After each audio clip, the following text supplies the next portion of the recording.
বৰ্তমান আজি আপোনাৰ খবৰ অনুৰোধ মৰ্মে ৰাসলীলাৰ কথা ওলাইছে 90টা অধ্যায়ৰ দশম স্কন্ধৰ 29 অধ্যায়ৰ পৰা 29 অধ্যায়ৰ 29, 30, 31, 32, 33 এই 5টা অধ্যায় ৰাস পঞ্চোধ্যায় বুলি কোৱা হয় 5টা অধ্যায় আছে ইয়াক পঞ্চ প্ৰাণৰ লগতো ভকতসকলে ৰিজাব বিচাৰে এই 5টা অধ্যায় বাদ দিলে ভাগৱত প্ৰাণহীন হ'ব বুলি কয় ৰাসৰ এনেকুৱা তত্ত্ব কিন্তু আমি বিলাকে ৰাসক কি ধৰণে বুজিছো কেনেকুৱা ধৰণে আমি তাক ব্যৱহাৰ কৰিছো হেতু অকনমান কেতিয়াবা গম পালে দুখ লাগে কৰবাত যদি 4-5 জনী ছোৱালীৰ লগত এটা ল'ৰা দেখা পায় বহুতে কয় যে ৰাসলীলা কৰি আছে ৰাসলীলা তেনেকুৱা বস্তু আছিল আপোনালোকে জানি আচৰিত হ'ব ভগৱান কৃষ্ণৰ ৰাসৰ সময়ত বয়স তেওঁ 11 বছৰ 28 দিনৰ দিনা বৃন্দাবন ত্যাগ কৰি অক্ৰূৰৰ লগত মথুৰালৈ আহিছে 11 বছৰ 28 দিনৰ দিনা 11 বছৰ 29 দিনৰ দিনা কংসক বধ কৰিছে তাৰ 1.5 বছৰ আগত ৰাসলীলা কৰিছে তে কৃষ্ণৰ বয়স কিমান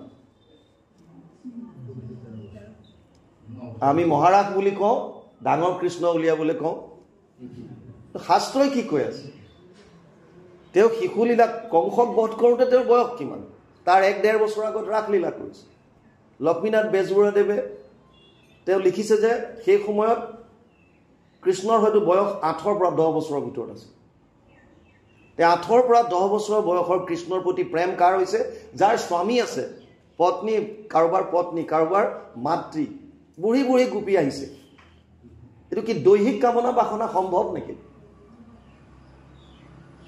এটো সম্ভৱে নহয় কিন্তু আমি তেনেকে ভাবি ললো আমাৰ মনত ভৰাই ললো বাৰ যিকিন হওক এতিয়া পদৰ লগে লগে যাম শ্ৰীকৃষ্ণৰ গীতধ্বনিত বিমোহিতা গোপীসকলৰ বনলৈ গমন জয় জগন্নাথ জগতৰ আদিমূল গোপৰূপ ধৰি হৰি তাৰিলা গোকুল বৃন্দাবনে আনন্দে কৰিয়া ৰাস ক্ৰীড়া গুচাইলা গোবিন্দে গোপিকাৰ কামপীড়া যিকোনো শুভ কৰ্ম কৰাৰ প্ৰাক মুহূৰ্তত আপোনাৰ যিজন আৰাধ্য যিজন ইষ্টদেৱ তেওঁক এটা প্ৰাৰ্থনা কৰাটো আটাইতকৈ প্ৰয়োজনীয় তেওঁৰ গুণগান গৰিমা গোৱাটো যিকোনো আজি যেনেকে এই গৃহভাগৰ কাৰণে হয়তো অনুষ্ঠান এটো সুন্দৰ কথা যিকোনো কৰ্ম আপুনি গৃহভাগ বনাবলৈ লৈছে তেতিয়াও ইভেন খোৱাৰ পৰা উঠোতে বিছনাত দিনটো যে আৰম্ভ কৰিব খোৱাৰ পৰা উঠি ঘপককে কেতিয়াও বিছনাৰ পৰা নামিব নালাগে আপুনি এটা বেলেগ অৱস্থাত থাকে হয়তো গভীৰ নিদ্ৰাত থাকে নহলে স্বপ্ন অৱস্থাত থাকে তাৰ পৰা যেতিয়া জাগ্ৰত অৱস্থালৈ আহে ঘপকে বিছনাৰ পৰা নামি দিলে কেতিয়াবা শাৰীৰিকভাৱেও আপোনালোকৰ অলপমান দিগদাৰ হ'ব পাৰে সেইকাৰণে এটলিষ্ট মিনিমাম 2-3 মিনিট হলো হাড় পোৱাৰ পিছত বিছনাত বহক আৰু সেইকণ সময় দিনটো ঈশ্বৰৰ চৰণত অৰ্পণ কৰাৰ অভ্যাস কৰক হে প্ৰভু আজি দিনটো তোমাৰ চৰণত অৰ্পণ কৰিলো यद करोसि यद अश्नोसि यद जुहोसि ददासि यद तपस्यसि कौन्तेय तत् कुरुष्व मद अर्पणम नवम अध्याय 27 নম্বৰ শ্লোক গীতা অৰ্জুনক কৈছে হে অৰ্জুন তই যি কৰিছ যি খাইছ যি তপ কৰিছ যি দান কৰিছ সমস্তখিনি মোক অৰ্পণ কৰ যিকোনো কৰ্ম কৰাৰ প্ৰাক মুহূৰ্তত ঈশ্বৰত অৰ্পণ কৰিব লাগে ইয়াতো সেইকাৰণে অৰ্পণ কৰিছে জয় জগন্নাথ কৃষ্ণৰ গুণানুকীৰ্তন কৰিছে জগতৰ আদিমূল সেইজন ঈশ্বৰ যিজনে জগতৰ আদিমূল তাতকে সেইজনৰ ওপৰত আৰু কোনো নাই সৃষ্টি স্থিতি প্ৰলয়ৰ হেতু যিটো দেৱ পৰম ঈশ্বৰ তান্তবিনে নাহি কেব স্বপ্ন জাগৰণ যিটো গভীৰ নিদ্ৰাত সমাধিত সাক্ষী ৰূপে থাকন্ত সাক্ষাৎ সচেতন কৰা দেহ প্ৰাণ ইন্দ্ৰিয়ক জীৱক গুঞ্জান্ত নানাবিধ বিষয়ক পৰমাত্মা বুলি তাক কহে মুনিগণ এহিটো পৰম তত্ত্ব জানিবা ৰাজন সেইজনে আৰাধ্য যিজন সৃষ্টি স্থিতি আৰু প্ৰলয়ৰ যিজন গৰাকী যিজনে আমাৰ মনৰ চাৰিটা অৱস্থাত অন্তৰ্যামী ৰূপে থাকে আমাৰ মনৰ চাৰিটা অৱস্থা আছে এটা হৈছে জাগ্ৰত যেটো এতিয়া এটা হৈছে স্বপ্ন যেতিয়া আমি শুই যাওঁ শুই গলে শৰীৰটো নিষ্ক্ৰিয় হলেও মনটো যদি সক্ৰিয় হৈ থাকে এই মনটো লিংগ দেহাৰ লগত বিভিন্ন ঠাইত ভ্ৰমণ কৰে বা মনলৈ বিভিন্ন চিন্তা আহে তেতিয়া সেইবিলাকক আমি স্বপ্ন আকাৰে দেখা পাওঁ ভৌতিক শৰীৰ বিচনাত, কিন্তু আপুনি দেখা পাইছে মই তেজপুৰ গৈছোঁ, গুৱাহাটী গৈছোঁ, মই কাৰোবাৰ সৈতে কথা পাতিছোঁ, কেনেকৈ? সেইটো স্বপ্ন অৱস্থা। তৃতীয় অৱস্থাটো হৈছে গভীৰ নিদ্ৰা। কেতিয়াবা আমি 10টা বজাত শুই ৰাতিপুৱা 6টাত সাৰ পাই কওঁ যে কালি ৰাতি পৰিলোঁ আৰু ৰাতিটো গম নাপাওঁ। ৰাতিপুৱা 6টাতহে মোৰ চকু খুলিছে। আপুনি যে গম নাপায় এই কথাটো কেনেকৈ গম পালে? আপুনি যে 10টাত শুই গ'ল, 6টাত আপোনাৰ চকু খুলিছে, আৰু আপুনি চকু খোলাৰ পিছত কৈছে যে ৰাতি মই 10টাত শুলোঁ, ৰাতিপুৱা 6টাতহে সাৰ পাইছোঁ, মই ৰাতিটো গম নাপাওঁ। এই গম নাপাওঁ বুলি আপুনি কেনেকৈ গম পালে? আপুনি শুই গ'ল, আপোনাৰ মন নিষ্ক্ৰিয়, আপোনাৰ শৰীৰ নিষ্ক্ৰিয় হৈ আছে। এতিয়া সাৰ পাই পেলাই আপুনি কেনেকৈ গম পাই গ'ল যে মই একো দেখা নাই বা মই সপোন দেখিছিলোঁ? তাৰ মানে তেতিয়াও কোনোবা এজন সাক্ষী ৰূপে আমাৰ আছে। উপদ্ৰষ্টা অনুমন্তা চ ভৰ্তা ভোক্তা মহেশ্বৰ পৰমাত্মা ইতি চাপ্যুক্ত দেহে অশ্বিন পুৰুষ পৰ। 13 অধ্যায় 22 নম্বৰ শ্লোক গীতা। অৰ্জুনক কৈছে মই উপদ্ৰষ্টা অনুমন্তা হিচাপে, ভোক্তা হিচাপে, ভৰ্তা স্বামী হিচাপে মই প্ৰত্যেকটো জীৱৰ শৰীৰত পৰমাত্মা ৰূপে বিৰাজমান হৈ আছোঁ। সেইজন ঈশ্বৰক ইয়াত প্ৰথমতে আৰাধনা কৰিছে। লিখিছে গোপৰ ৰূপ ধৰি হৰি তাৰিলা গোকুল। গো শব্দটোৰ অৰ্থ বহুত আছে। গো জ্ঞানকো বুজায়, গো ইন্দ্ৰিয়কো বুজায়, গো মানে গৰুকো বুজাইছে। আৰু যিসকলে এই জ্ঞান পান কৰিলে সেইসকল গোপী। গো মানে ইন্দ্ৰিয়কো বুজাইছে, যিসকলে ইন্দ্ৰিয়ক দমন কৰিব পাৰিলে সেইসকল গোপী। আমি গোপীসকলক কামনা বাসনাত যদিও দেখুৱাইছে, দৈহিক সুখৰ কাৰণে যদিও দেখুৱাইছে, কিন্তু গোপীসকল কোন আছিল আমি আলোচনা কৰিম। তেতিয়া আপোনালোকে গম পাব যে এইসকলে কেতিয়াও শাৰীৰিক কামনা বাসনাৰ কাৰণে কৃষ্ণৰ ওচৰলৈ ঢপলি অহা নাই। পদৰ লগত যাম। ইয়াত কৈছে বৃন্দাবনে আনন্দে কৰিয়া ৰাস ক্ৰীড়া, গুচাইলা গোবিন্দে গোপিকাৰ কামপীড়া। বৃন্দাবনত প্ৰভু ভগৱন্তই ৰাস লীলা কৰিছে আৰু গোপীসকলৰ কাম পীড়া দূৰ কৰিছে বুলি কৈছে।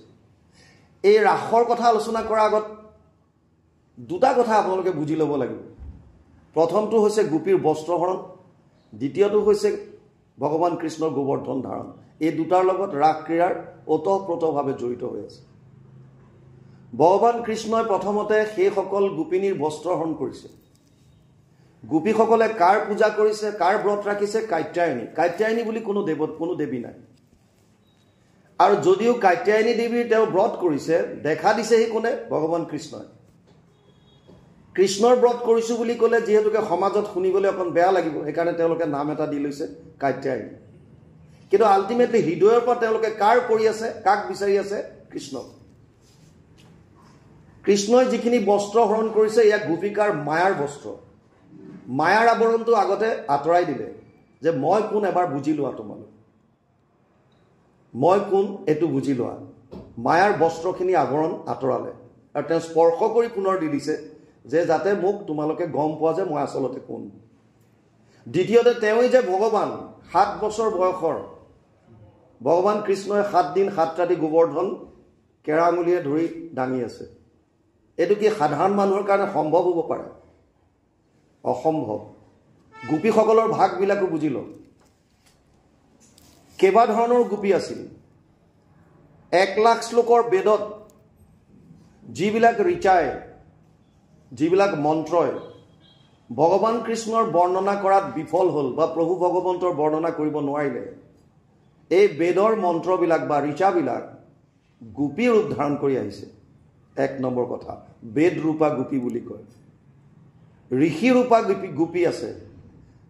ত্ৰেতা যুগত দণ্ডকাৰণ্যত কিছু ঋষিমুনিয়ে প্ৰভু ৰামচন্দ্ৰৰ ওচৰত কাকুতি মিনতি কৰিছিল, হে প্ৰভু শ্ৰীৰাম, তোমাৰ পৰা আমি মাধুৰ্য ৰস পান কৰিব বিচাৰিছোঁ, প্ৰেম ৰস পান কৰিব বিচাৰিছোঁ। আৰু ৰামচন্দ্ৰই কৈছিল মই বৰ্তমান মোৰ এইটো অৱতাৰত মৰ্যাদাপূৰ্ণ ৰাম হিচাপে মই লীলা কৰিছোঁ, গতিকে এইটো অৱতাৰত এইটো সম্ভৱ নহয়। মই যেতিয়া দ্বাপৰত কৃষ্ণ ৰূপে আহিম তেতিয়া তোমালোক গোপী হৈ আহিবা। সেইকাৰণে ঋষি ৰূপা গোপী বুলি কয়। গোপীসকলৰ এটা পাৰ্ট হৈছে ঋষি ৰূপা। সাধন সিদ্ধ গোপী আছে ইয়াত। বহুতে যিসকলে ঈশ্বৰক পাবৰ কাৰণে বহু বছৰ সাধন কৰি আছিল, কিন্তু পোৱা নাছিল। প্ৰভু ভগৱন্তৰ কৃপাত সেই সকলো গোপী হৈ আহিছে। যিবিলাক সিদ্ধ পুৰুষ আছিল, সিদ্ধ ৰূপা, নাৰদ, চাৰি সিদ্ধ ইত্যাদি, তেওঁলোকো গোপী হৈ আহিছে। গতিকে গোপী, আৰু আমি আগতেও পাইছোঁ ভগৱান কৃষ্ণ অৱতাৰ হোৱাৰ প্ৰাক মুহূৰ্তত আপোনালোকে ৰাসত নৃত্য নাটিকাত যেতিয়া চায়, তেতিয়া বসুমতীয়ে কান্দি কান্দি ব্ৰহ্মাৰ ওচৰলৈ যোৱা দেখুৱায়। ব্ৰহ্মাক গৈ কয় যে মই পৃথিৱীৰ ভাৰ সহ্য কৰিব নোৱাৰা হৈছোঁ, মোৰ ওপৰত আসুৰিক স্বভাৱৰ ব্যক্তিৰ অত্যাচাৰ বৃদ্ধি পাইছে, গতিকে মোক ৰক্ষা কৰা। ব্ৰহ্মা তেতিয়া ক্ষীৰোদধি পাৰত যায়, দেৱতাসকলৰ লগত স্তুতি কৰে, আৰু ব্ৰহ্মাৰ হৃদয়ত প্ৰভু ভগৱন্তই আদেশ দিয়ে যে মই বসুদেৱৰ ঔৰসত দৈৱকীৰ গৰ্ভত কৃষ্ণৰূপে অৱতাৰ ল'ম, কিন্তু তাৰ প্ৰাক মুহূৰ্তত তুমি দেৱতাসকলক কোৱা তেওঁলোক গৈ গকুলত জন্ম ল'ম। সেইফালৰ পৰাও যদি আমি চাওঁ, গকুলত যিসকল আহিছিল সেইসকলো দেৱতুল্যসকল। তাৰমানে এয়া এখন আমাক লীলা কৰি দেখুৱাইছে, যিটো ৰস, যিটো প্ৰেম ৰস, চূড়ান্ত যিটো ভক্তি মাৰ্গৰ শেষত সেই ৰসটো পাণ, আত্মা পৰমাত্মাৰ একান্ত মিলন, এই বস্তুটোৰ কাৰণে ৰাসলীলাৰ এই অধ্যায়টো ইয়াত দিয়া হৈছে।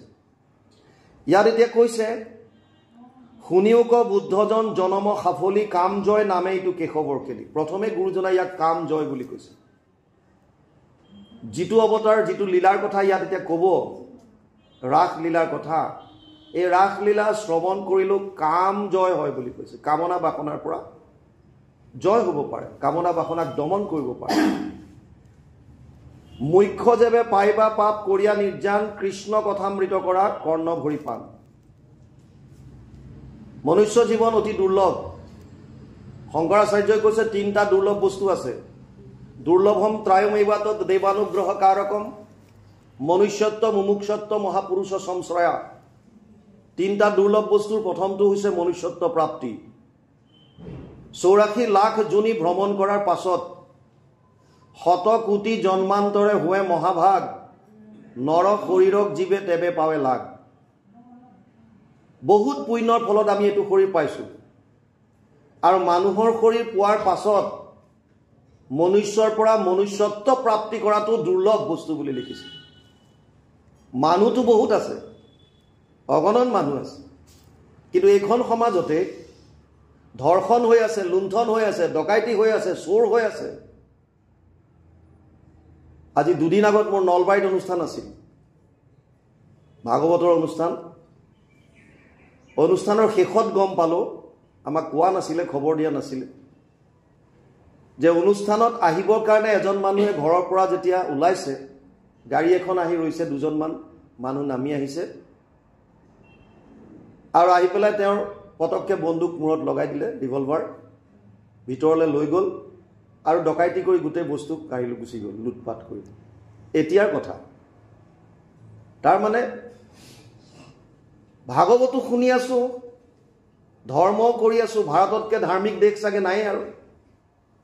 যিয়ে ধৰ্ম নলওক কিয়, মানুহৰ অন্যায় কৰিবলৈতো কোনো ধৰ্মত নকয়, মানুহৰ অনিষ্ট কৰিবৰ কাৰণেতো কোনো ধৰ্মত কোৱা নাই।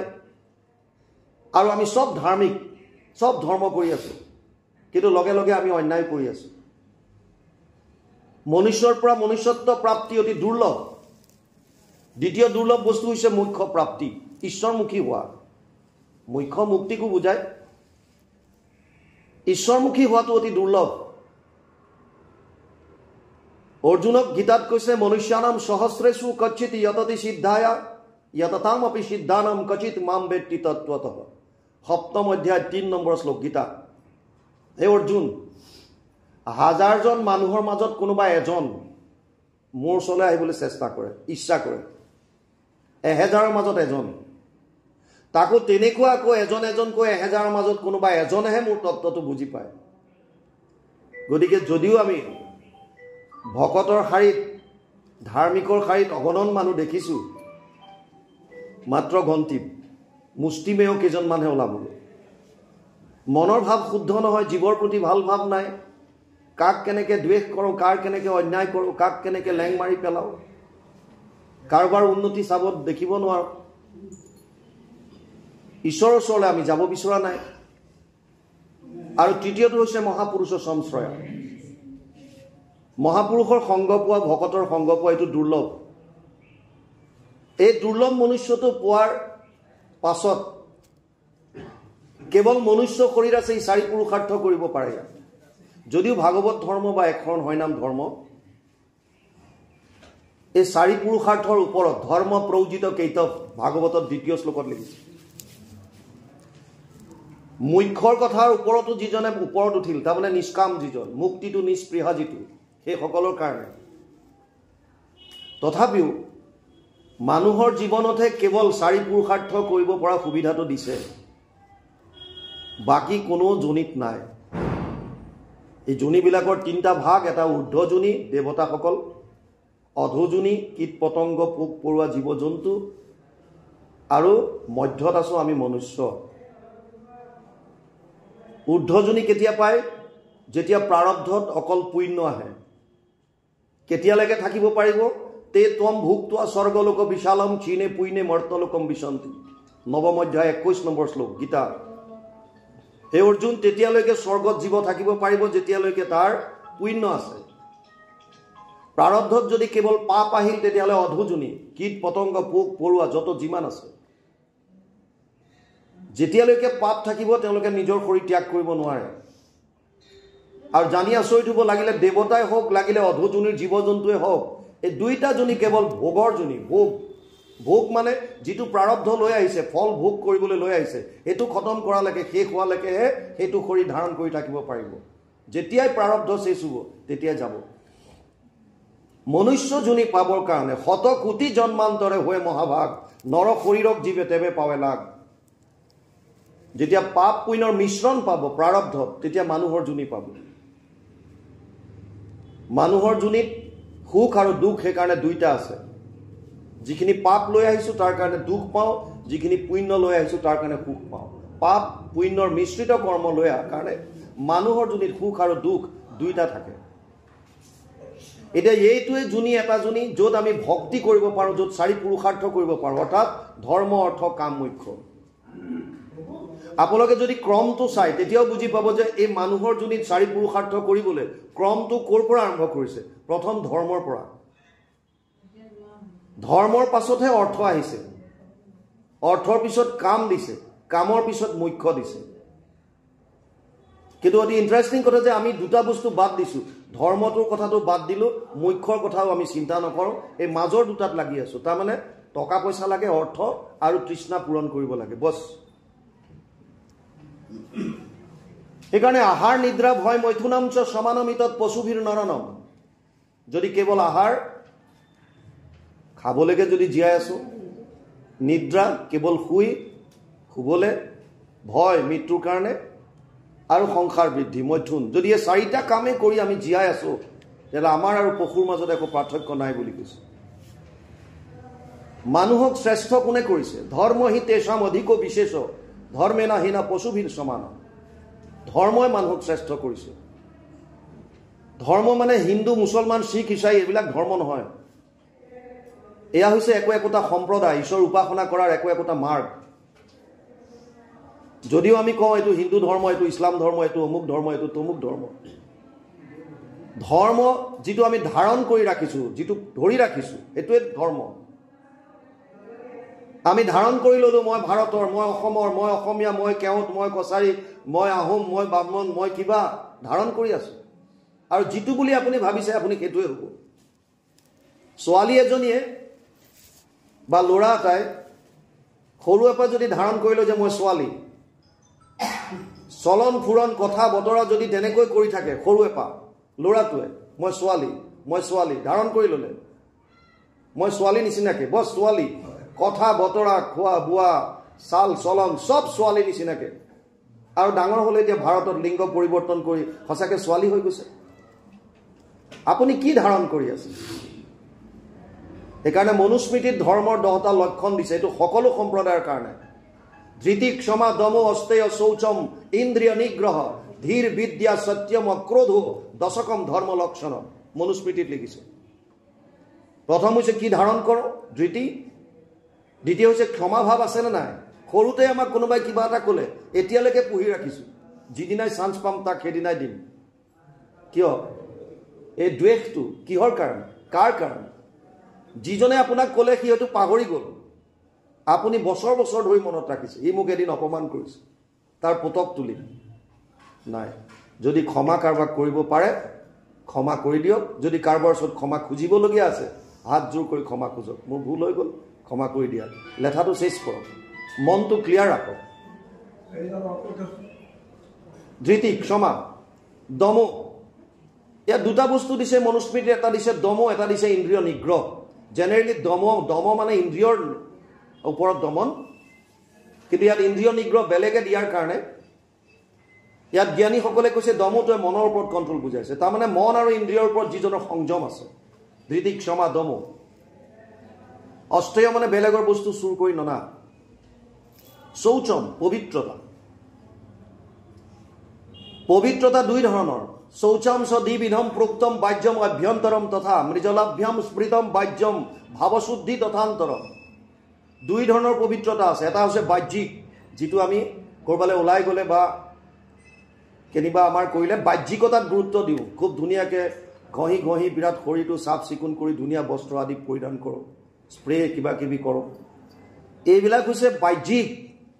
ঠিক আছে, বাহ্যিকতাটো সুস্থ, শৌচ পবিত্ৰতা কৰি ৰখাটো ভাল কথা, কিন্তু ইয়াতকৈ ডাঙৰ হৈছে মনৰ পবিত্ৰতা। আপুনি বাহ্যিকভাৱে যেনেকুৱাই নহওক কিয়, আপোনাৰ ভিতৰটো যদি শুদ্ধ নহয় তেতিয়াহ'লে আপোনাৰ পৰা দেশৰ কি ভাল হ'ব? এখন সুন্দৰ সমাজৰ কাৰণে এটা সুন্দৰ মনৰ প্ৰয়োজন। মনটোৱে যদি শুদ্ধ নহয়, মনত যদি বিভিন্ন বেয়া ভাৱ, ঈৰ্ষা, দ্বেষ, কাম, ক্ৰোধ বিভিন্ন ধৰণৰ, সেইকাৰণে ভাৱৰ শুদ্ধতাত বেছিকৈ গুৰুত্ব দিছে। আৰু গুৰুজনাৰ দ্বাৰা প্ৰৱৰ্তিত এক শৰণ হৰিনাম ধৰ্ম, যিটো কৃষ্ণ সংস্কৃতি, ইয়াৰ দুটা আছে ভাগ। এটা হৈছে বাহ্যিক, এটা হৈছে আভ্যন্তৰীণ। আভ্যন্তৰীণটোতো আমি অতি গুৰুত্ব দিব লাগে, ভাৱৰ শুদ্ধতা। যিমান পাৰে মনৰ ভাৱ শুদ্ধ কৰিব লাগে। ধৃতি, ক্ষমা, দম, অস্তেয়, শৌচম, ইন্দ্ৰিয় নিগ্ৰহ। ধীৰ, কাক ধ্যান কৰক? ধ্যান কোনজনক কৰিছোঁ, কি কৰিছোঁ? বিদ্যা কেনেকুৱা লৈছোঁ? অকল জ্ঞান ল'লে হ'ব, বিদ্যা শিক্ষা ল'লে নহ'ব। আমি কেনেকুৱা শিক্ষা লৈছোঁ সেইটো ডাঙৰ কথা। মহাপুৰুষ মাধৱদেৱো শাস্ত্ৰজ্ঞ আছিল, পণ্ডিত আছিল, আৰু সেই পণ্ডিতালী হোৱাৰ পাছতো মাকৰ অসুখত পাঠা ছাগলী আগবঢ়াইছিল গুৰুজনাক লগ নোপোৱালৈকে। শাস্ত্ৰ জানিলে নহ'ব, কি শাস্ত্ৰ জানিব? শাস্ত্ৰৰ উত্তম গীতা ভাগৱত। গীতা ভাগৱত সেইকাৰণে চাব লাগে, সকলোৱে অধ্যয়ন কৰিব লাগে। ধীৰ, বিদ্যা, সত্যম, সততাত আছোনে নাই? আমি সত্যটো এৰি দিলোঁ নেকি? প্ৰতিটো কথাত খালি মিছা নেকি? সততাটো থাকিব লাগে। অক্ৰোধ, ক্ৰোধৰ ওপৰত সংযম হ'ব পাৰিছে নাই?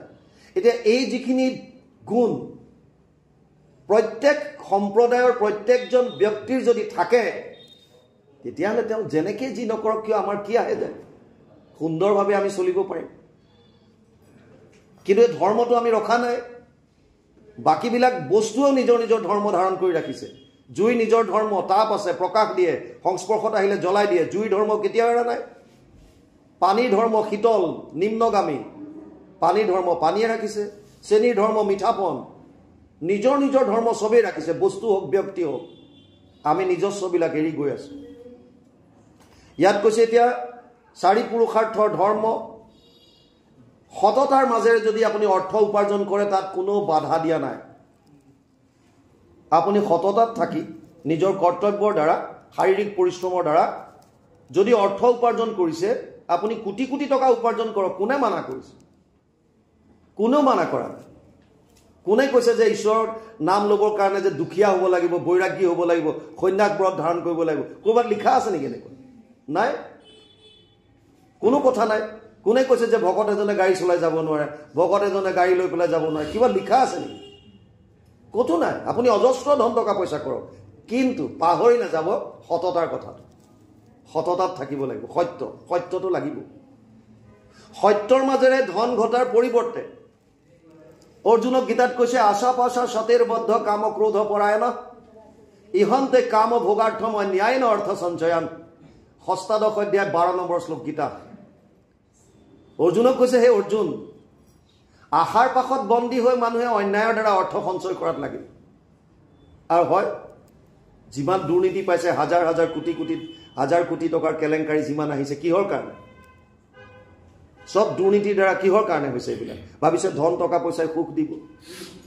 আৰু যদি শাস্ত্ৰত সোমাও, ভাগৱত যদি অকণমানো শ্ৰৱণ কৰোঁ, ইয়াত বাৰে বাৰে কৈছে তুমি সততাৰ মাজেৰে অৰ্থ উপাৰ্জন কৰা, ধৰ্মৰ মাজেৰে অৰ্থ উপাৰ্জন কৰিলে সেই অৰ্থৰ দ্বাৰা কামনা বাসনা পূৰণ কৰা, তাত কোনো আপত্তি নাই।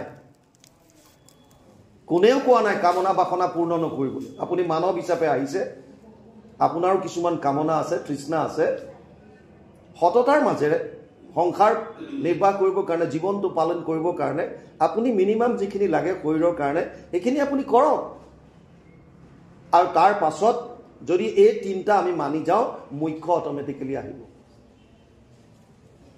ভাগৱতে কৈছে, যিটোজনে ফুৰে মাধৱৰ নাম ধৰি, পাছে পাছে ফুৰে দেৱ দেৱী স্তুতি কৰি, মূৰ্তিমন্ত হোৱা 5 প্ৰকাৰৰ মুকুতি, মুকুলৈও বাপ বুলি কৰন্ত কাকতি।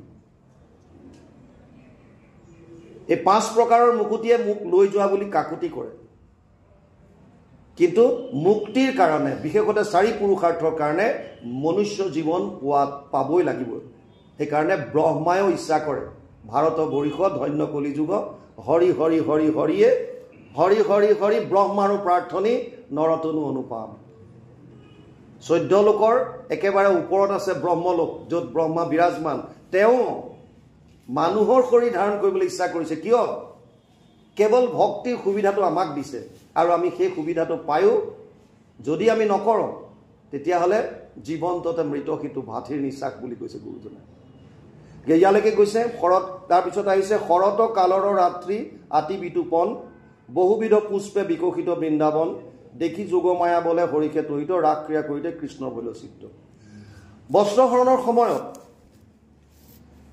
ভগৱান কৃষ্ণই গোপীসকলক কৈছিল, এই ৰাতিসমূহ যিদিনা আহিব, ৰাতিসমূহ বুলি কৈছে, প্লুৰেলত কৈছে, এই ৰাতিবিলাক যিদিনা আহিব, সেই ৰাতিত মই তোমালোকৰ লগত ৰাস ক্ৰীড়া কৰিম।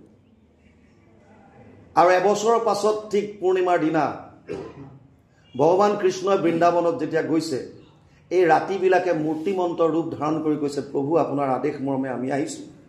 আপুনি কথা দিছিল এবছৰৰ পিছত ৰাসলীলা কৰাৰ কাৰণে, গতিকে আমি এতিয়া আপোনাৰ সেৱাৰ কাৰণে হাজিৰ হৈছোঁ, বাকীখিনি আপুনি কৰক। ভগৱান পিতা ৰাত্ৰি শৰদ উৎফুল্লিত মল্লিকা বিক্ষে ৰন্তুম মনচক্ৰে যোগমায়া উপাশ্ৰিত 10-29 প্ৰথম এক মানে 1 নম্বৰ শ্লোক দশম স্কন্ধ 29 নম্বৰ অধ্যায় প্ৰথম শ্লোকটোত কৈছে ভগৱান আপি তা ৰাত্ৰি এই ৰাত্ৰিসমূহক দেখা পায় তেওঁৰ ক্ৰিয়া কৰিবলৈ মন গৈছে আৰু তেতিয়া তেওঁ বংশীত নাদ দিছে কিন্তু ইন্টাৰেষ্টিং কথা এই বাহিৰ শব্দটো সকলোৱে নাই শুনা বৃন্দাবনত বজোৱা বাহিৰ শব্দ কৈলাশ পৰ্যন্ত পাই গৈছে ব্ৰহ্মলোক পৰ্যন্ত পাই গৈছে কিন্তু বৃন্দাবনতে গোপীৰ কাষত শুই থকা গোপসকলৰ কাণত পৰা নাই গোপসকলে শুনা নাই মানে যিসকল অধিকাৰী ৰস পান কৰাৰ কাৰণে প্ৰভু ভগৱন্তৰ ৰস পান কৰিবৰ কাৰণে প্ৰেম ৰস পাবৰ কাৰণে সেই সকলেহে প্ৰভু ভগৱন্তৰ এই যিটো আবাহন এটো শুনিছে বাহিৰ নাদটো শুনিছে আৰু ইয়াত লিখিছে এনেকুৱা ৰাত্ৰি শৰৎকালৰ ৰাত্ৰি আতি বিতুপন বহুবিধ পুষ্পে বিকশিত বৃন্দাবন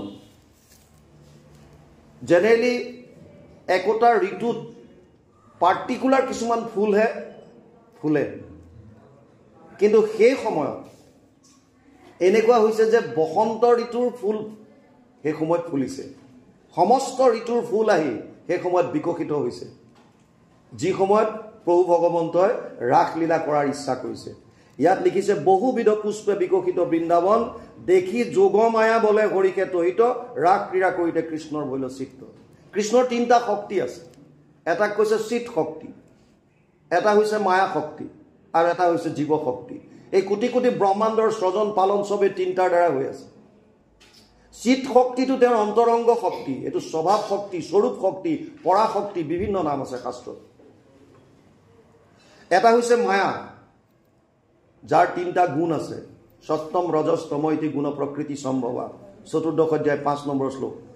আৰু এটা হৈছে জীৱ, আমি যিমানবিলাক জীৱন্ত প্ৰাণী আছোঁ এই জীৱ শক্তিৰ আমাৰ ইয়াৰ অধীন। প্ৰভু ভগৱন্তই নিজৰ চিত শক্তিৰ দ্বাৰা যোগমায়াৰ দ্বাৰা তেওঁ যিকোনো মুহূৰ্তত যিকোনো কৰ্ম সংকল্প কৰিব পাৰে। সেইকাৰণে তেওঁৰ এটা কোৱালিটি আছে সত্য সংকল্প। সংকল্প মাত্ৰতে তেওঁ বহু কাম কৰিব পাৰে, কেৱল সংকল্প কৰিলে হ'ল। এজন ইয়াৰ পৰা নি তালে নিও লৈ যাব পাৰে। যেনেকৈ আপোনালোকে পাইছে মথুৰাৰ পৰা সমস্ত প্ৰাণী, ঘৰ দুৱাৰ গৰু গাই সমস্ত প্ৰাণী তাত শুই থকা সেইখিনি উঠাই লৈ গৈ দ্বাৰকালৈ লৈ গ'লে নাই? ইয়াতে আছে। কেনেকৈ? তেওঁৰ যিটো এটা আছে পাৱাৰ, এইটোক কৈছে সত্য সংকল্প। কেৱল মাত্ৰ সংকল্পৰ দ্বাৰা। আমাক বহুতে প্ৰশ্ন কৰে এইটো, যদি সংকল্পৰ দ্বাৰাই ভগৱানে চব কৰিব পাৰে তেতিয়াহ'লে ৰাৱণক বধ কৰিবলৈ ৰাম অৱতাৰ কিয় ল'লে? কংসক বধ কৰিবলৈ কৃষ্ণ অৱতাৰ কিয় ল'লে? হিৰণ্যকশিপুক বধ কৰিবৰ কাৰণে নৰসিংহ কিয় ল'লে? উত্তৰ দিছে গীতাত, জন্ম কৰ্ম চমে দিব্যম এবং য়ো ভেত্তি তত্ত্বতঃ ত্যক্ত্বা দেহ পুনৰ্জন্ম নেতি মাম এতি পাণ্ডৱ। 4 অধ্যায় 9 নম্বৰ শ্লোকত কৈছে মোৰ জন্ম কৰ্মবিলাক এইবিলাক চব দিব্য। চৰাচৰ গুৰু ঈশ্বৰ কৃষ্ণৰ জন্মৰ শুনা কাৰণ সাধু সমস্ত ধৰ্ম ৰক্ষা হইব নাখিব দুষ্ট দুৰ্জন। মহন্ত সকলে এইটো জন্ম কৰ্ম শুনিবে গাইবে মুখে, তিনিও তাপক এতেকে নিষ্ঠুৰি পাইবে মুখ্য মহাপুখে। আমাৰ কাৰণে লীলা কৰি দেখুৱাইছে যাতে আমি কলিযুগৰ মানুহে তেওঁৰ এই লীলাসমূহ শ্ৰৱণ কীৰ্তন কৰি পৰম আনন্দ লাভ কৰিব পাৰোঁ। এতিয়া ইয়ালৈকে গৈছে ৰাগ ক্ৰীড়া কৰিতে কৃষ্ণৰ ভৈল চিত্ত। পৰিৱেশে এনেকুৱা হৈছে সুন্দৰভাৱে সকলোখিনি যেনেকৈ তেওঁ ইচ্ছা কৰিছে যোগমায়াৰ সহায়ত তেনেকুৱা সুন্দৰ এটা পৰিৱেশ কৰাইছে। এতিয়া ৰাগ ক্ৰীড়াৰ কাৰণে তেওঁৰ মন গৈছে। ইয়ালৈকে গৈছে। ইয়াৰ পিছত কি আছে কৃষ্ণ ভৈলন্ত উদিত চন্দ পূৰ্ব দিশন্তে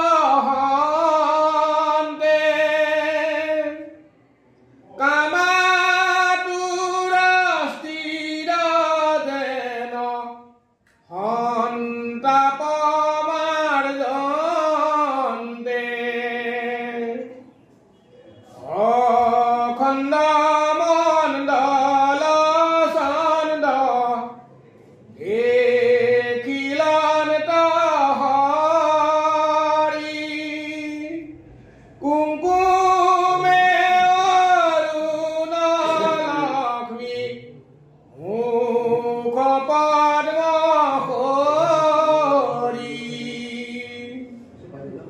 বনকু দেখিলা চন্দ ৰশ্মিয়ে ৰঞ্জিত কুশৰ মধুৰ কৰি হৰি গাইলা গীত উৰিয়া পঞ্চমনাদ বহাইলা মদন শুনি কামে বিমোহিত হৈল গোপীগণ। এৰাম শীতত ধৰিলা কৃষ্ণে এৰিয় কৰ্ময়ান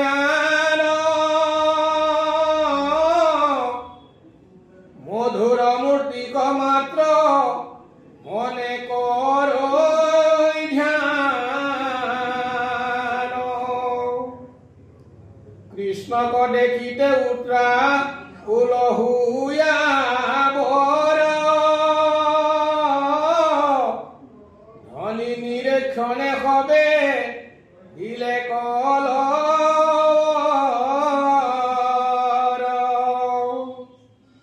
কৰ্ণৰ কুণ্ডুল দুলে জাহান্তে পথত চাপৰিয়া ৰহুয়া লৰে বন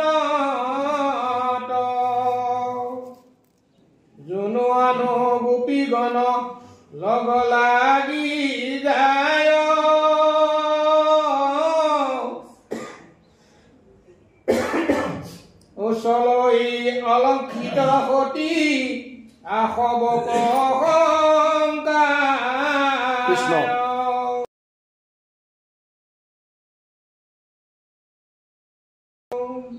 ভৈলন্ত উদিত চন্দ্র পূর্ব দিশ হন্তে কামাতুর স্ত্রীর যেন সন্তাপ মার্জন্তে অখণ্ড মণ্ডল চন্দ্র দেখিলন্ত হৰি কুমকুমে অৰুণলক্ষী মুখপদ্ম কৰি পূব দিশৰ পৰা চন্দ্ৰ উদয় হৈছে এই বৃন্দাখন আধ্যাত্মিক তত্ত্বত যদি আপুনি যায় আমাৰ হৃদয়খনে আমি মানিব পাৰোঁ আমাৰ হৃদয়খনে এখন বৃন্দাবন এই বৃন্দাবনত প্ৰভু ভগৱন্ত বিৰাজমান হৈ আছে দেৱৰো ঈশ্বৰ হৰি তান্ত মহা যত্ন কৰি লৈও এক শৰণ সাক্ষাৎ যাৰ ইচ্ছা মুখ্য পাইবে নালাগে দূৰক যাইবে আছে হৰি খবাৰো হিয়া কিন্তু আমি যাম কেনেকৈ এতিয়া তালৈ তাৰ কাৰণে নিজক অধিকাৰী কৰিব লাগিব প্ৰভু ভগৱন্তৰ শব্দ যিটো নাদ এইটো আমি শুনিবলৈ নিজক অধিকাৰী কৰিবৰ কাৰণে গোপী হ'ব লাগিব গো মানে ইন্দ্ৰিয় পি মানে পান কৰা আমি ইন্দ্ৰিয়ক দমন কৰিব পাৰিছোনে নাই মনলৈ 24 ঘণ্টাত 1200 পৰা 60,000 চিন্তা আহে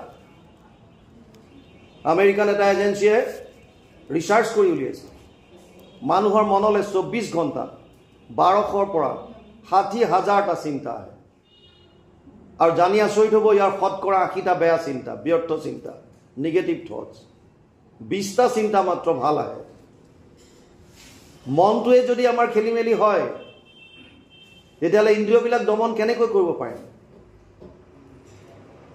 ইন্দ্ৰিয়বিলাক দমন কেনেকৈ কৰিম ইন্দ্ৰিয়ানি পৰাই ন্যাহুৰ ইন্দ্ৰিয়েভ্য পৰম মন মনসস্তু পৰ বুদ্ধি যে বুদ্ধে পৰসস্তু স তৃতীয় অধ্যায় 42 নম্বৰ শ্লোকত কৈছে যে শৰীৰতকে বলৱান হৈছে ইন্দ্ৰিয় ইন্দ্ৰিয়ৰ ওপৰত আছে মন মনৰ ওপৰত আছে বুদ্ধি বুদ্ধিৰ ওপৰত আছে আত্মা ইন্দ্ৰিয়বিলাকক মনে কন্ট্ৰোল কৰে মনটোৰ ওপৰতে যদি আমাৰ সংযম নাথাকে তেতিয়া আমি ইন্দ্ৰিয়বিলাক দমন কেনেকৈ কৰিব পাৰিম আৰু মনৰ শুদ্ধতা কেতিয়া আহিব বৃন্দাবনত প্ৰভু ভগৱন্তৰ লগত ৰাস কৰিবলৈ হলে গোপী হ'ব লাগিব ইন্দ্ৰিয়ক দমন কৰিব পাৰিব লাগিব গোপী হ'বৰ কাৰণে প্ৰথম চৰ্ত আহিছে মনৰ ভাৱ মনলৈ ভাৱ ক'ৰ পৰা আহে এই যে ইমান ভাৱ আহি থাকে আপোনালোকে যদি কণ্টিনিউ লিখি যায় কি কি ভাৱ আহিছে নিজে আপোনালোকে ভাবিব যে মোৰতো গণ্ডগোল লাগিল নেকি মোৰ খেলি মেলি হৈ গ'ল নেকি কি আহে কোনো লিংক নাই ইটোৰ পিছত সিটো সিটোৰ পিছত সিটো বেলেগ বেলেগ ধৰণৰ ভাৱ আহি থাকিব অৰ্জুনক কৈছে বুদ্ধি জ্ঞান অসম্মোহ ক্ষমা সত্যম সমদম সুখম দুখম ভৱ অভাৱ ভয় চ ভয়মেব চ অহিংসা সমতা তুষ্টি তপো দানম যশো অজস ভৱন্তি ভাৱ ভূতানাম মত্ত এব পৃথক বিধা দশম অধ্যায় 4 আৰু 5 নম্বৰ শ্লোক গীতা হে অৰ্জুন তোৰ মনলৈ যিমান ভাৱ আহে বুদ্ধি জ্ঞান অসম্মোহ ক্ষমা সত্য সম দম সুখ দুখ অহিংসা সমতা তুষ্টি তপ দান যশ অযশ সব মোৰ পৰা আহে অৰ্থাৎ আমাৰ মনলৈ ভাৱ ভগৱানৰ পৰা আহে ভগৱানৰ পৰা আমাৰ মনলৈ ভাৱ কেনেকৈ আহিব ভগৱানৰ মই অলপ আগত ক'লো তিনিটা শক্তি আছে এটা হৈছে চিত শক্তি এটা হৈছে তেওঁৰ বহিৰংগ শক্তি মায়া আৰু এটা হৈছে নিউট্ৰেল বা তটস্থ শক্তি জীৱ এই মায়াৰ দুটা ভাগ আছে এটাক কৈছে জীৱ মায়া এটাক কৈছে গুণ মায়া জীৱ মায়া আকৌ দুই ধৰণৰ এবিধে আৱৰণ দিয়ে হৃদয়তে থকা ঈশ্বৰক আমি দেখা নাপাওঁ এখন পৰ্দা পেলাই থৈ দিয়ে আৰু এটাই বিক্ষেপণ কৰে মনটোক সংসাৰৰ প্ৰতি আসক্ত কৰিবৰ কাৰণে দলিয়াই থাকে এইটো হৈছে জীৱ মায়াৰ দুটা কাম আৱৰণ বিক্ষেপণ দ্বিতীয়টো ভাগ হৈছে গুণমায়া গুণমায়াৰ তিনিটা গুণ আছে সত্যম ৰজস তম ইতি গুণ প্ৰকৃতি সম্ভৱা চতুৰ্দশ অধ্যায় 5 নম্বৰ শ্লোক গীতা সত্য ৰজ তম তিনিটা গুণ এই তিনিটা গুণৰ পৰা আমাৰ মনলৈ তিনি ধৰণৰ ভাৱ আহে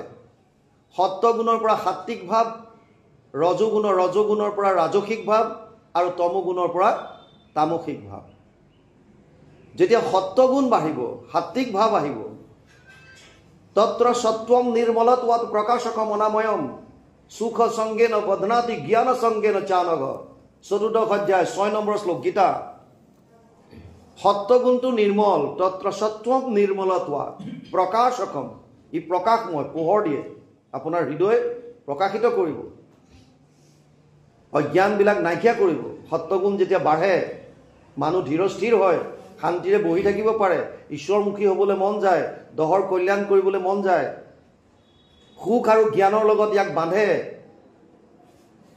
সাত্বিক ভাৱ ভাল ভাল কৰ্ম কৰিবলৈ মন যাব ৰজোগুণ ৰজো ৰাগাত্মকম বৃদ্ধি তৃষ্ণা সংগ সমুদ্ভৱম তান নিবধ্নন্তি কৌন্তেয় কৰ্ম সংজ্ঞান দেহিনাম 14 অধ্যায় 7 নম্বৰ শ্লোক গীতা অৰ্জুনক কৈছে হে অৰ্জুন ৰজো ৰাগাত্মকম বৃদ্ধি ৰাগ মানে আসক্তি খঙৰ কথা কোৱা নাই ইয়াত ৰাগৰ পৰা বৈৰাগ আহিছে বৈৰাগ্য মানে কি বৈৰাগ্য বুলি ক'লে আমি কি বুজো যে এটা বস্তুৰ প্ৰতি আসক্তি নাই তাৰমানে আমি আঁতৰি দিলোঁ সেইটো বৈৰাগ্য তাৰ বিপৰীত বৈৰাগৰ বিপৰীত হৈছে ৰাগ মানে আসক্তি এটাচমেণ্ট কোনোবা এটা বস্তুৰ প্ৰতি বেছিকৈ আসক্ত হোৱাটো এইটো হৈছে ৰাগ ৰজোগুণটোৱে আপোনাক আসক্তি বৃদ্ধি কৰিব ধন টকা পইচা পুত্ৰ পৰিবাৰ আৰু ৰজোগুণ বাঢ়িলে জাক জমকতা বিচাৰিব নিজৰ নেম এণ্ড ফেম বিচাৰিব যশস্যা মোক মানুহে জয় জয়কাৰ কৰক মোৰ কাৰণে এখন সুকীয়া চেয়াৰ হওক বেলেগৰ লগত অলপমান মই পৃথক মোৰ কাৰণে গামোচা জাপি সুকীয়া হওক এইবিলাক ভাৱ আহিব ৰজোগুণ ৰজো ৰাগাত্মকম বৃদ্ধি তৃষ্ণা বাঢ়িব তৃষ্ণা সংগ সমুদ্ভৱ আৰু বিভিন্ন কৰ্মৰ লগত জীৱক বান্ধিব যিকোনো কৰ্ম আসক্তি যিমানবিলাক আছে সেইবিলাকৰ ওপৰত কৰ্মবিলাকৰ তৃতীয়টো হৈছে তামসিক তমস্তু অজ্ঞানজম বৃদ্ধি মোহনম সৰ্বদেহিনাম প্ৰমাদ আলস্য নিদ্ৰাভি তৎ তামসম উদাহৃতম 14 অধ্যায় 8 নম্বৰ শ্লোক গীতা হে অৰ্জুন তমোগুণটোতো তই অজ্ঞান বুলিয়ে ভাব তমস্তু অজ্ঞানজম বৃদ্ধি তমোগুণটো তই অজ্ঞান বুলিয়ে ভাব কিয় ই মানুহক মোহিত কৰি ৰাখে আৰু তিনিটা কৰ্ম কৰাই তমোগুণ বাঢ়িলে প্ৰমাদ আলস্য নিদ্ৰা প্ৰমাদ মানে উন্মত্তৰ দৰে কাম কৰিব কি কৰে কি নাই ঠিক নাই কৰিবলগীয়া কামখিনি পিছলৈ থৈ দিব এলাহ আৰু শুই থাকিবলৈ মন যাব এলেহুৱা ভাৱ তমোগুণ বৃদ্ধি হ'লে ডাঙৰ কথা হৈছে তমোগুণী মানুহবিলাকে প্ৰেত ভূতা গণান চান্যে যজন্তে তামসী জনা এই যে ভূত প্ৰেতবিলাক যে গৈ শ্মশানত যিবিলাকে কৰে এইবিলাক তামসিক প্ৰকৃতিৰ লোক গীতাত আছে গীতাত কৈছে মই পোৱা নাই তামসিক প্ৰকৃতিৰ লোকবিলাকে এই ভূত প্ৰেতবিলাক গৈ পূজা পাতল কৰে এতিয়া আমাৰ মনলৈ তিনিটা গুণৰ পৰা তিনিটা ভাৱ আহে সত্য গুণৰ পৰা সাত্বিক ৰজোগুণৰ পৰা ৰাজসিক আৰু তমোগুণৰ পৰা তামসিক যাৰ যেনেকুৱা ভাৱ ই তেনেকুৱা কৰ্ম কৰে সেইকাৰণে একেখন ঘৰতে 5জন ভাই ককাই বা ল'ৰা ছোৱালী হ'লেও পাঁচোটাৰ মনটো বেলেগ বেলেগ হয় যাৰ যেনেকুৱা ভাৱ ই তেনেকুৱা কৰ্ম কৰিবই যে চৈব সাত্বিকা ভাৱ ৰাজসস্তামচস্যয়ে মত্তৈবেতি তান বিধি নাচা হম তেসু তে মই 7ম অধ্যায় 12 নম্বৰ শ্লোক গীতা হে অৰ্জুন সাত্বিকে হোক ৰাজসিকে হোক তামসিকে হোক তিনিওটা ভাৱ মোৰ পৰা আহিছে খালি এটা কথা বুজি ল অৰ্জুনক কৈছে গোটেই জগতখনে ভাৱৰ ওপৰত চলি আছে ত্ৰিভীৰ গুণে মই ভাৱেই ৰবি সৰ্বমিদম জগত আৰু সেইকাৰণে আমি বাতৰি পেপাৰ যিখিনি বাতৰি যদি চাওঁ বা ইলেক্ট্ৰনিক্স মিডিয়াত যদি টিভি অন কৰোঁ বা মোবাইলত আজিকালি নিউজ আহে আপোনালোকে দেখিব তাত বিভিন্ন ধৰণৰ নিউজ আহে কিছুমান ধনাত্মক কিছুমান ঋণাত্মক মানে ভালো আহিছে বেয়াও আহি আছে ভাল কৰ্মও হৈ আছে বেয়াও হৈ আছে কিয় আপোনালোকৰ এইখন প্ৰাথমিকতে ধৰি ল'লো 100 ঘৰ মানুহ আছে একেই পৰিৱেশ খাদ্য অভ্যাস একেই হাৱা পানী একেই তথাপিও ইয়াতে হয়তো কাৰোবাৰ মনত বেলেগ ধৰণৰ ভাৱ কাৰোবাৰ মনত বেলেগ ধৰণৰ ভাৱ কেনেকৈ সম্ভৱ এইবিলাক এই তিনিটা গুণে আমাক পুতলাৰ দৰে নচুৱাই আছে ইয়াৰ পৰাও পৰিত্ৰাণ পাবৰ কাৰণে এটাই উপায় দি থৈছে অৰ্জুনক দৈবহি আস গুণময়ী মম মায়া দূৰত্বয়া মাম এব ইয়ে প্ৰপদ্যন্তে মায়ামেতাম তৰন্তিতে 7ম অধ্যায় 14 নম্বৰ শ্লোক গীতা হে অৰ্জুন মোৰ মায়া অতি ভয়ানক ইয়াৰ পৰা পৰিত্ৰাণ সেইসকলেহে পাব পাৰিব যি কেৱল মুঠ শৰণ ল'লে। মাম এব ইয়ে প্ৰপদ্যন্তে, এব মানে কেৱল মাত্ৰ মোৰ ওচৰত। আৰু সেইকাৰণে গুৰুজনাই এক শৰণ দিছে, মাম এব ইয়ে প্ৰপদ্যন্তে মায়াম এতাম তৰন্তিতে। মায়াৰ পৰা যদি পৰিত্ৰাণ পাব বিচাৰিছা তেতিয়াহ'লে কেৱল মাত্ৰ মুঠ শৰণ লোৱা, একত শৰণ। আৰু এতিয়া যদিও বৃন্দাবন প্ৰভু ভগৱন্তই বাঁহীত যেতিয়া আৱাজ দিছে, সুৰ দিছে, সেইসকলেহে শুনা পাইছে যিসকল তাৰ অধিকাৰী। আমাৰো যদি বৃন্দাবনত হয়তো ভগৱান কৃষ্ণই বাঁহী বজাই আছে, কিন্তু আমি আমাৰ ইন্দ্ৰিয় যিহেতুকে লেতেৰা হৈ আছে, ইন্দ্ৰিয়বিলাক দমন কৰিব পৰা নাই, মনৰ মাজত বিভিন্ন ধৰণৰ বেয়া চিন্তা, গতিকে আমিও শুনা নাই। সেই আনন্দটো লাভ কৰিবলৈ, ৰসপান কৰিবলৈ আমাৰ সামৰ্থ্য হোৱা নাই। ইয়াত কৈছে এতিয়া, অখণ্ড মণ্ডল চন্দ্ৰ দেখিলন্ত হৰি কুংকুমে অৰুণ লক্ষী মুখ পদ্ম কৰি। লক্ষীৰ মুখৰ দৰে খুব সুন্দৰ চন্দ্ৰ উদিত হৈ আহিছে এতিয়া। তাৰ পাছত কৈছে, বনকো দেখিলা চন্দ্ৰ ৰশ্মিয়ে ৰঞ্জিত, সুস্বৰ মধুৰ কৰি হৰি গাই লাগিত। খুব সুন্দৰভাৱে পঞ্চম স্বৰত তেওঁ বাঁহী বাদন কৰিলে, সুস্বৰ মধুৰ গীত গাবলৈ আৰম্ভ কৰিলে, অৰ্থাৎ বাঁহী বজাবলৈ ধৰিলে। পুৰীয়া পঞ্চম নাদ বঢ়াইলা মদন, শুনি কামে বিমোহিত ভৈল গোপীগণ। বাহ্যিকভাৱে যদি চাই প্ৰভু ভগৱন্তৰ ওচৰলৈ যোৱা ভাৱ দিছে কেইটামান। দাস্য ভাৱত যাব পাৰে, সাক্ষ্য ভাৱত যাব পাৰে, বৈৰ ভাৱত যাব পাৰে, মাধুৰ্য ভাৱত যাব পাৰে। ভাৱ আপোনাৰ কি আছে কথা নাই, কৃষ্ণৰ মুখী হ'লেই হ'ল। আপুনি কি ভাৱ লৈ গৈছে এইটো ডাঙৰ কথা নহয়। কংসই চাৰিওফালে কৃষ্ণ কৃষ্ণ দেখিছিল, কাপোৰত কৃষ্ণ, খোৱাৰ আহাৰত কৃষ্ণ, কোনোবা সোমাই আহিলে কৃষ্ণ, কাৰোবাক দেখিলে কৃষ্ণ, চাৰিওফালে কৃষ্ণময়। আৰু আপোনাক বৰ্তমানৰ ভাষাত বুজক, মোবাইলত আপুনি যেনিবা পাছৱৰ্ড দি থৈছে 1 2 3 4, এতিয়া 1 2 3 4টো আপুনি মৰমতে দবাওক আৰু খঙৰে দবাওক, আল্টিমেটলি খুলিবই। আপুনি মৰমত 1 2 3 4 দবালো, পাছৱৰ্ডে পাই গ'ল। আৰু আপুনি ক্ৰোধত যদি দবাইছে 1 2 3 4 তেতিয়াও পালে। আপোনাৰ লক্ষ্যস্থানটো কি, আপুনি কি ভাবে কৈছে ডাঙৰ কথা নহয়। কংস বৈৰ ভাৱ লৈ আহিছে, আহিলেই হ'ল খালি। যশোৱাই কোনদিন কৃষ্ণ বুলি মাতিলে, এ কানু, এ কানা এনেকে মাতে, ক'ত ধূলি খেলি আছো এইফালা। যশোৱাই কোনদিনা ক'লে হে কেশৱ, হে কৃষ্ণ, এইবোৰ মাতিছে নেকি যশোৱাই? নাই মতা কোনোদিন। নিজৰ পুত্ৰ যিকোনো নাম দি মাতে। এ কানু, ক'ত কিয় মাতি খালি তই? চিধা কথা। এছাই লৈ খেদি ফুৰিছে, বান্ধিছে গৈ। যিজন কোটি কোটি ব্ৰহ্মাণ্ডৰ নায়ক উৰলত বান্ধি থৈছে, আৰু ভগৱানে লীলা কৰি আছে, মাকে বান্ধিছে, বছ বান্ধোন খাইছে। আপুনি কি ভাৱত গৈছে এইটো ডাঙৰ কথা নহয়, আপোনাৰ ভাৱটো কি। গোপীসকলে কাম ভাৱে, বাহ্যিকভাৱে দেখুৱাইছে কামনাৰ দ্বাৰা, কিন্তু হ'লেও সেইসকল গোপী, মই প্ৰথমে ক'লো তেওঁলোক কেনেকুৱা কেনেকুৱা গোপী আছিল। গতিকে সেইসকল গোপীয়ে কি ভাৱ লৈ আহিব।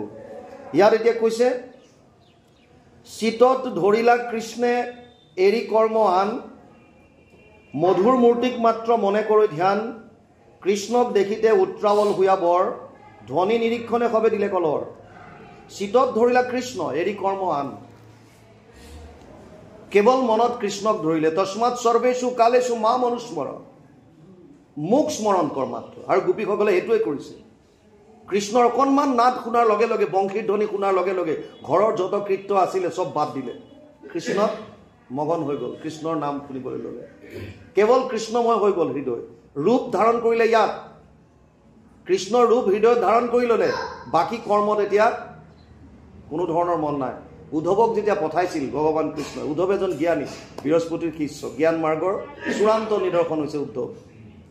উদ্ধৱৰ মনত অহংকাৰ আছিল, মোতকৈ জ্ঞানী কোনো নাই। ভক্তি মাৰ্গত গুৰুত্ব দিয়া নাছিল প্ৰথম অৱস্থাত। ভগৱানে ভাবিলে যে মোৰ ভক্তৰ অহংকাৰ বাঢ়ি গৈছে, ইয়াৰ অহংকাৰ খণ্ডন কৰিব লাগিব। সেইকাৰণে গোপীসকলৰ ওচৰলৈ পঠিয়াইছিল পাছত, যে তুমি যোৱা, এই গোপীসকল মোৰ কাৰণে পাগল, এই কেৱল কৃষ্ণ কৃষ্ণকে কান্দি আছে, আৰু তোমাৰ দৰে এজন জ্ঞানী মহাপুৰুষ, তুমি বৃহস্পতিৰ শিষ্য, তো তুমি বুজালেতো 2 মিনিটত গোপী একদম বুজি পাব। বোলে মই আৰু যাম যেতিয়া, এই গ'লো এই আহিলোঁ, হাতৰ টিলিকিত মই সিহঁতক বুজাই দিম। আৰু উদ্ধৱে গৈ বিভিন্ন জ্ঞান মাৰ্গৰ কথা কৈছে। গোপীসকলে কৈছে, আৰে উদ্ধৱ, মন নাহি 10-20 মন আমাৰ 10-20টা নহয় এক মন সো গয়ে কাन्हा संग কাহে আৰাধেইছ মন এটাই এই মনটো অলৰেডি কৃষ্ণই লৈ গ'ল লগত এতিয়া আমি খালি আমাৰ এটা নিজস্ব একো নাই গতিকে তুমি ঈশ্বৰৰ কথা নিৰ্গুণ নিৰাকাৰ ব্ৰহ্মৰ কথা কিবা আমাক কৈ লাভ নাই আমাৰ মনেই নাই লগত মন দি পঠিয়ালো অলৰেডি কৃষ্ণই লৈ গ'ল তেতিয়া উদ্ধৱে বুজি পাইছিল যে ভক্তি কেনেকুৱা প্ৰেম ভক্তিটো আসল কেনেকুৱা ভক্তিৰ কেনেকুৱা হলে সব পাহৰি পেলাই কেৱল কৃষ্ণময় হ'ব পাৰিব কোনো বস্তুৰ প্ৰতি মন নাই এতিয়া ইয়াত গোপীসকলে যে যি কৰ্ম কৰি আছিল সব বাদ দিলে আধাখনীয়াকে এৰিলে সব কিয় কেৱল চিতত ধৰিলা কৃষ্ণে এৰি কৰ্ম আন মধুৰ মূৰ্তিক মাত্ৰ মনে কৰে ধ্যান ৰূপ ধ্যান ললে কৃষ্ণ মুখে বোলা ৰাম হৃদয়ে ধৰা ৰূপ এতেকে মুকুতি পাইবা কহিলো স্বৰূপ যদিও গুৰুজনাই নৱবিধ ভক্তিৰ ভিতৰত শ্ৰৱণম কীৰ্তনম বিষ্ণু স্মৰণম পাদ সেৱনম অৰ্চনম বন্দনম দাস্যম সাক্ষ্য আত্মনিবেদনম 7-5-23 সপ্তম স্কন্ধ পঞ্চম অধ্যায় 23 নম্বৰ শ্লোক ভাগৱত প্ৰহ্লাদে দৈত্য শিশুসকলক কৈছিল নৱবিধ ভক্তিৰ কথা শ্ৰৱণম কীৰ্তনম বিষ্ণু স্মৰণম পাদ সেৱনম অৰ্চনম বন্দনম দাস্যম সাক্ষ্য আত্মনিবেদনম এই নটা ভক্তি সপ্তম স্কন্ধ পঞ্চম অধ্যায় 23 নম্বৰ শ্লোক চৈদ্যপি ভগতি নৱবিধ মাধৱৰ শ্ৰৱণ কীৰ্তন আত হন্ত শ্ৰেষ্ঠতৰ বুলি প্ৰথম স্কন্ধত গুৰুজনাই দিলে যে ভক্তি যদিও নৱবিধ হয় তাৰ ভিতৰত শ্ৰেষ্ঠ কিন্তু দুবিধ কেবিধ হৈছে শ্ৰৱণ আৰু কীৰ্তন যদিও দুবিধ বুলি কৈছে গুৰুজনাই লিখিছে আকৌ মুখে বোলা ৰাম হৃদয়ে ধৰা ৰূপ এতেকে মুকুতি পাইবা কহিলো স্বৰূপ মানে ৰূপ ধাৰণ কৰিবলৈ আপুনি স্মৰণত আনিবই লাগিব বাউন আৰু কেতিয়া আহিব স্মৰণত আমাৰ স্মৰণত কি আহি থাকে আপোনাৰ মোৰ দিনটোত 24 ঘণ্টাত কাৰ কথা আমি স্মৰণ কৰোঁ আপোনালোকে নিজে নিজে অনুভৱ কৰক এবাৰ 24 ঘণ্টাত বেছিকৈ আপোনালোকে কাৰ কথা ভাবে যাক আপোনালোকে আটাইতকৈ ভাল পায় ই বস্তু হ'ব পাৰে ব্যক্তি হ'ব পাৰে আপোনাৰ যাৰ প্ৰতি আটাইতকৈ প্ৰেম আছে যাক আপুনি আটাইতকৈ ভাল পায় বেছিভাগ সময় এই বস্তু বা ব্যক্তিৰ কথা আপোনালোকৰ মনলৈ আহে ই মোবাইল হ'ব পাৰে গাড়ী হ'ব পাৰে লেপটপ হ'ব পাৰে ঘৰ হ'ব পাৰে প্ৰেয়সী হ'ব পাৰে পত্নী হ'ব পাৰে পুত্ৰ হ'ব পাৰে কণমানি শিশু এটা হ'ব পাৰে একো ডাঙৰ কথা নহয় মুঠতে আপুনি যাক ভাল পাইছে আটাইতকৈ বেছি দিনটোত বেছিভাগ সময় আপোনাৰ মনলৈ নোকোৱাকেও সেইজনৰ কথা আহি থাকিব ই ধ্ৰুৱ সত্য কিয় আহি থাকে কাৰণ আমি ভাল পাওঁ ভাল কিয় পাওঁ কাৰণ আমি ভাবিছো যে সেই বস্তু বা ব্যক্তিটোৱে আমাক সুখ দিছে আপুনি ভাল কিয় পায় কাৰবাৰ মই মোৰ ল'ৰাটোক কিয় ভাল পাওঁ মই ভাবিছো ল'ৰাটোৱে মোক সুখ দিছে মই পত্নীক কিয় ভাল পাওঁ মই ভাবো যে পত্নীয়ে মোক সুখ দি আছে মানে মই বিচৰা ধৰণে মোৰ অনুকূল হিচাপে কৰ্ম কৰি আছে যিদিনাই মোৰ অনুকূলে নকৰিব সেইদিনাই মই বেয়া পোৱা হ'ম বহুতে কয় ন এইখন মোৰ একেবাৰে এইটো পোনা আৰু মোৰ জীৱন আৰু ইয়াৰ অবিহনে মোৰ গতি নাই এনেকুৱা কোৱা ল'ৰা ছোৱালীও যেতিয়া মাক বাপেকৰ অমতত কোনোবা বেলেগলৈ গুচি যায় সেই মাক বাপেকে তেওঁৰ জীৱন ধন তেওঁৰ প্ৰাণ এই পুত্ৰ বা কন্যাক একদম ত্যাগ কৰি দিয়ে তেজ পুত্ৰ কৰে কেনেকৈ সম্ভৱ ইমান ভাল পাইছিলে আপুনি খন্তেকতে কেনেকৈ পাৰিলে তে ইমান দিনে যে ভাল পাই আছিলে এইটো কি আছিল এইটো ভুৱা স্বাৰ্থ আমি ভাল সেইকাৰণে পাইছো যে আমি ভাবিছো এই বস্তুবিলাকে মোক আনন্দ দিছে সুখ দিছে আৰু সেইকাৰণে সেইটো বস্তুক আটাইতকৈ জীৱনৰ আটাইতকৈ প্ৰেমৰ শাৰীত ৰাখিছো আমি ভাবিছো সুখ দিছে যদি সেই পাঁচটা বস্তু ভগৱান কৃষ্ণৰ নাম ৰূপ লীলা ধাম বা তেওঁৰ ভকত এই পাঁচজনত যদি আপুনি লগাই থব পাৰে তেতিয়াহ'লে আপোনাৰ জীৱন ধন্য হৈ যাব আপুনি পৰম আনন্দ লাভ কৰিব পাৰিব কিন্তু কৃষ্ণক ভাল কিয় পাম এতিয়া এই সন্তানটোৱে কণমানি সন্তানটোৱে থুনুক থানাক মাতেৰে আমাক আনন্দিত কৰি ৰাখিছে আমি সুখী হৈছো মোবাইলটো মই নতুনকৈ আনিছো ইয়াত বিভিন্ন ধৰণৰ মই কিবা কিবি চাই আছো গাড়ীখন নতুনকৈ লৈছো গতিকে গাড়ীখনত আমি ইফালে সিফালে যাব পাৰিছো ঘৰ এটা নতুনকৈ বনাইছো ঘৰটোত আমাৰ বিৰাট আনন্দ কৃষ্ণই কিটো দিছে কিয় ভাল পাম কৃষ্ণই আমাক দিছে কি আপুনি যিখন পৃথিৱীত থিয় হৈ আছে এই পৃথিৱীখন কৃষ্ণই দিয়া আপুনি যি জল পান কৰিছে যি পানী তৃষ্ণাত আতুৰ হৈ যি পানী আপুনি সেৱন কৰিছে এই পানী কৃষ্ণই দিয়া আপুনি আহাৰ য'ত ৰন্ধন কৰিছে যি অগ্নি সেই অগ্নি কৃষ্ণই দিয়া আপুনি যি বায়ু সেৱন কৰিছে 15 পৰা 17 কেজি অক্সিজেন ডেইলি যিটো লৈ আছে সেয়া কৃষ্ণই দিয়া আৰু যিখন মুক্ত আকাশৰ তলত আমি জীৱিত আছো এয়া কৃষ্ণই দিয়া এই পঞ্চভূত কৃষ্ণৰ আৰু তাতোকৈ ডাঙৰ কথা আপোনাক মোক সচেতন কৰি ৰাখিছে তেওঁ সচেতন কৰা দেহ প্ৰাণ ইন্দ্ৰিয়ক জীৱক গুঞ্জান্ত নানাবিধ বিষয়ক পৰমাত্মা বুলি তাক কহে মুনিগণ এইটো পৰম তত্ত্ব জানিবা ৰাজন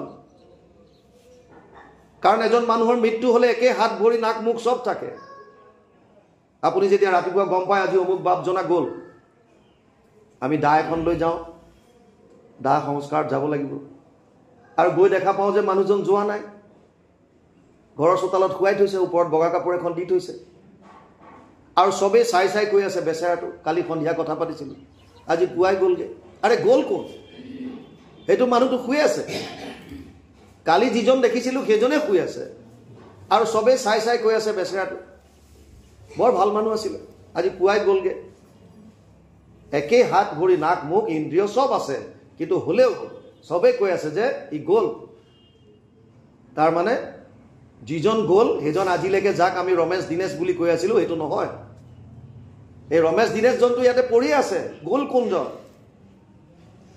যিজন এই ইন্দ্ৰিয় শৰীৰটোৰ ভিতৰত সচেতন কৰি যিজনে ৰাখিছিল যাক আমি আত্মা বুলি কওঁ যাক পৰমাত্মা বুলি কওঁ আত্মাৰ লগত পৰমাত্মা অহৰহ থাকে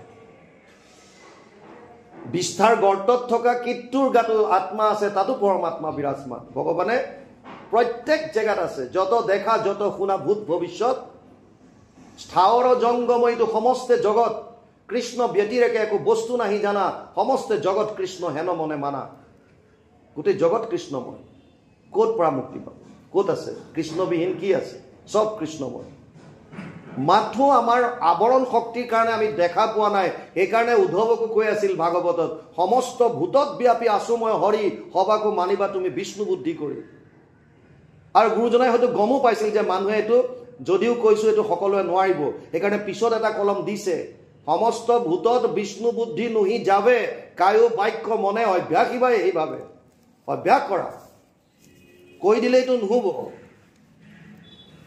আমি কিছুমান বস্তু জানি লৈ মানো কিন্তু কিছুমান নামানো এজন মানুহে 7 দিন ভোকত আছে খাবলৈ একো নাই ঘৈণীয়েকে বিচাৰ কুচাৰ কৰি ওচৰা ঘৰৰ পৰা এসাজ আনিলে দ্ৰব্য সুন্দৰভাৱে বনাই দিছে খাবলৈ লৈছে আৰু কাণৰ ওচৰত আহি ফুসফুসাই ক'লে ইয়াত বি মিলাই দিছো মানুহটোৱে খাবনে নাই নাখায় কাৰণ ঘৈণীয়েকে কৈ দিলে ইয়াত বিষ আছে জনাৰ পিছত সেইটো মানিলে যেতিয়াই গম পালে যে ইয়াত বিষ আছে বুলি কৈ দিলে লগে লগে সেইটো নাখালে কিয় তাৰমানে মই যিটো জানিলো সেইটো মই মানিছো সংসাৰৰ কথাবিলাক আমি জনাৰ পিছত মানি আছো কিন্তু শাস্ত্ৰৰ কথাবিলাক আমি নামানো